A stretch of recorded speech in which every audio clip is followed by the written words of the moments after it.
En ce hommage magnifique, n'est-ce pas, la chefferie coutumière qui joue un rôle assez fondamental dans la tranquillité et dans la paix sociale. Et j'ai voulu simplement faire à l'opinion publique nationale et internationale que la chefferie traditionnelle peut être un moteur qui galvanise la paix, la tranquillité au niveau du pays. La paix, tout le monde le sait, est des instruments essentiels. C'est un peu la contribution à l'édifice.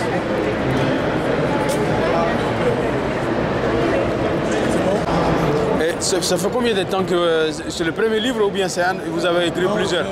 J'ai une dizaine d'ouvrages. Je suis dans l'écriture depuis 25 ans. J'écrivais plus des essais. Ce sont des ouvrages essentiellement consacrés aux grandes académies, aux chercheurs, aux étudiants. Dernièrement, je me suis essayé. Très prochainement, j'ai un recueil de nouvelles qui est prêt et un recueil de contes que je vais lire certainement au salon prochain. Et donc, voilà un peu ce que je fais.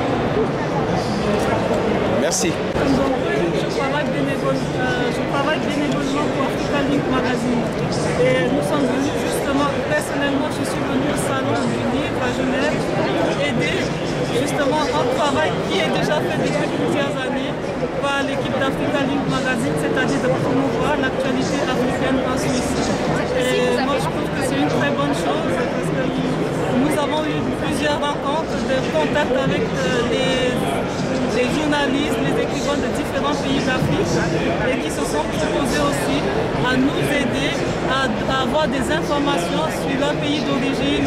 Donc on va avec des tests qu'ils vont nous envoyer, ce qui pourra satisfaire la demande aussi ici de la diaspora, donc qui n'avait pas justement ces infos puisqu'elles n'étaient pas peut-être très considérées ici en Europe. Donc je trouve que c'est très enrichissant aussi pour le magazine et puis pour nous aussi. Merci.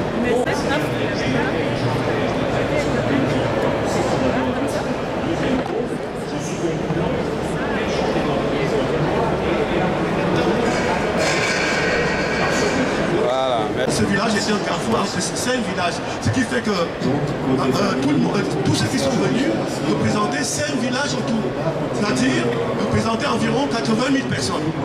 Alors il a pris le temps de leur expliquer ce qu'il voulait faire. Il leur a dit, écoutez, je suis médecin, je travaille à Genève, ce que je vous propose c'est très simple. On va construire nous-mêmes un hôpital ici, c'est-à-dire qu'il y a ici, parmi vous des maçons, des gens qui peuvent mettre des toits. Je vous propose de faire ça ensemble, tout le monde ensemble.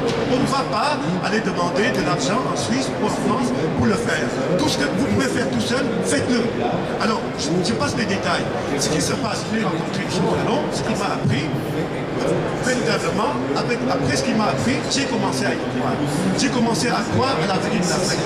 Ce qu'il a réussi à obtenir, c'est que ce village se retrouve aujourd'hui avec un hôpital qui fonctionne et qui reçoit environ 60 malades par jour. Et cet hôpital a 25 employés et ça fonctionne en autonomie. C'est-à-dire que ce village n'a plus besoin d'aide pour payer les gens qui gèrent économiquement l'hôpital. Il y a deux médecins qui sont l'un du village, l'autre de notre village à l'autre bout du Cameroun, qui ne sait même pas parler la langue du village, les langues des villages environnants. Et donc, on est sûr de voir à l'avenir, c'est un village, un exemple en Afrique où il y a un Africain qui a vraiment confié son cabinet médical de Genève à un confrère suisse, lui a dit, je vais consacrer 6 mois de mon temps à mon village, et ça a fonctionné, et il revient véritablement avec la preuve que en étant laissé, en étant libre d'entreprendre, même les animaux arrivent à s'occuper de leurs enfants, et que si vous touchez à un animal nouveau-né, vous allez voir que l'animal ne s'enfuit pas, il vient vous attaquer. Alors les Africains ne sont pas des animaux, ils peuvent prendre leur destin en main, véritablement. Merci, Catherine. Donc, en guise de conclusion, j'aimerais juste qu'on essaye d'imaginer des pays, donc puisqu'on parle des pays africains, mais des pays africains, dont les dirigeants ne figureraient pas parmi les plus riches du monde, mais des pays bien gérés, qui n'auraient pas besoin effectivement de tout ce fatras d'aide, de ces nuées d'ONG qui mènent le bal dans tous ces pays. Car c'est sûr que de toute façon l'aide au développement ne peut être qu'un sparadrap, c'est ce qu'avait dit un intervenant durant cette semaine. Et puis effectivement l'aide ne peut être qu'un sparadrap si l'État par ailleurs est prédateur et contraint ses élites à l'exil. Et où ils ne peuvent même pas, voilà, toutes les forces vives de la nation ne peuvent pas participer à l'effort collectif dans leur propre pays. Donc je crois que ça c'est vraiment quelque chose, le point central, la chose la plus importante. Je m'en tiendrai là et je me demande si ça ne serait pas possible de donner la parole à monsieur qui la demande depuis un moment. Si vous voulez bien venir ici, bien sûr, absolument. Parce que l'Afrique, tout à l'heure, notre ami l'a soulevé. En fait, c'est les printemps arabes, la communauté internationale. Le monde de l'Occident n'a pas vu venir le printemps arabe. Donc, disons, c'est une révolution. Suivez mes regards, c'est pour venir un peu à mon raisonnement tout à l'heure. En Afrique, ce qui se passe, c'est qu'en Niger, je connais très bien les cas du Niger. J'ai étudié 5 ans au Sénégal, je connais les cas du Sénégal. Les sociétés civiles, elles ont un rôle à jouer. Les politiques, ils ont également un rôle à jouer. Mais des fois, au nom de ce qu'on appelle intérêt, au nom de l'intérêt, c'est là qui parle haut la main des droits de l'homme, partent les bafoués. Tout se résume en ça. Si aujourd'hui, même si nous les Africains, très souvent on joue léger, même si souvent on se retrouve du mauvais côté, c'est notre responsabilité, mais des fois on ne donne pas la possibilité de nous laisser tranquille, parce que tout simplement on a besoin de nous quelque part. Et il faut un moyen faible dans l'histoire pour que ça marche. Pourquoi aujourd'hui, pour qu'il y ait des riches, il faut qu'il y ait des pauvres? Alors, mais battons-nous pour ne pas être voilà, un moyen faible. La question, elle est là, c'est qu'en fait, il faut voir les choses en face. Ce n'est pas des choses qui vont venir tout de suite. Ça, c'est une chose. Mais déjà, aujourd'hui, ce qui se passe il y a 10 ans, ce n'est pas ce qui se passe aujourd'hui. Il y a une prise en conscience, notamment les printemps arabes. Il y a des pays aujourd'hui, moi j'appelle ça distraction. La communauté internationale aujourd'hui qui défend la démocratie et qui part là-bas à soutenir des pouvoirs de père en fils pendant 40 ans, il y a un problème. Laissons-nous choisir nos élus. Et entre ce qui s'est fait là-haut, ce qui s'est dit officiellement et ce qui s'est fait dans la pratique, il y a une grande différence. En fait, on est indépendant visuellement, mais il y a des mains invisibles. Donc, la société, il y a beaucoup de jeunes africains, d'intellectuels africains aujourd'hui qui ne militent pas dans des partis politiques, dans la société civile. Mais en fait, le parcours est assez long.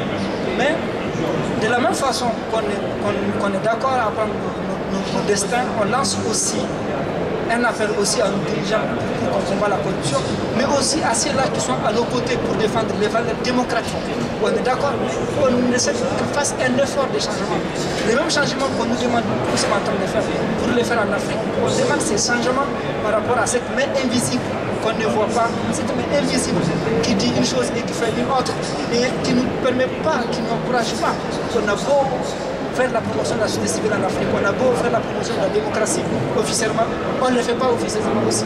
Donc, il y a ces paramètres qui est très important, Et aujourd'hui, moi j'ai les cas du Niger par exemple, en deux mots.